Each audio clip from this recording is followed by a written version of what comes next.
Have you ever been on vacation, somewhere beautiful, somewhere far from home, and you're just about to pay for a meal or a coffee, and suddenly you're hit with it? The dreaded tip screen. You stand there, a little awkward, trying to figure out the right button to press. Is it 15%, 20%, 25%? Or maybe that little no tip button that feels like it's judging you? If this sounds familiar, you're not alone. It seems like the American habit of tipping for everything is going global, and honestly, it's starting to kill the joy of travel. Let's get one thing straight. Tipping was originally meant to be a reward for exceptional service. A little extra something to say, wow, you really went above and beyond. It was a gesture, an option, not an obligation. But somewhere along the way, especially in the United States, it morphed into a mandatory fee. It became a way for employers to pay their staff less, putting the burden of a living wage directly onto the customer. And now, this tipping virus is spreading.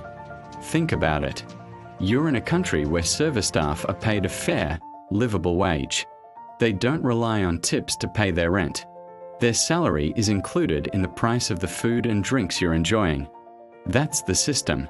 But then, a wave of tourists, often from the US, comes in, and they start tipping everyone out of habit. They tip the waiter, the bartender, the taxi driver, the hotel staff. They think they're being generous. But what's really happening? Well, a few things. First, it creates confusion. Locals and other tourists are left wondering, are we supposed to tip here now? It creates an awkward social pressure that never existed before. What was once a simple, straightforward transaction now has this weird, stressful moment at the end. You start second-guessing every interaction. Do I tip for this? How much? It adds a layer of anxiety to what should be a relaxing experience. Second, and this is the really damaging part, it can actually change the local service culture for the worse. When service staff start getting used to big tips from certain tourists, they might begin to expect them from everyone. This can lead to a two-tiered service system.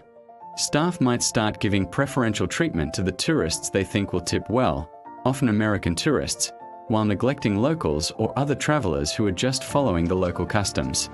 I've seen it happen. Suddenly, the friendly, genuine service that a place was known for is replaced by a more transactional, tip-focused approach. It feels less authentic, less welcoming. And let's talk about the technology that's fueling this fire. Those portable payment terminals with the preset tipping options? They're no longer just a North American thing. They are popping up everywhere, from cafes in Europe to souvenir shops in Asia. These machines are designed to guilt you into tipping. The default options are often high, and the no-tip option is made small and inconspicuous. It's a psychological trick, and it's incredibly effective at exporting this pressure to parts of the world where it just doesn't belong. So, what can we do about it? The answer is simple. When you travel, do as the locals do. Before you go, take 5 minutes to research the tipping etiquette of your destination. A quick search will tell you if tipping is customary, and if so, how much.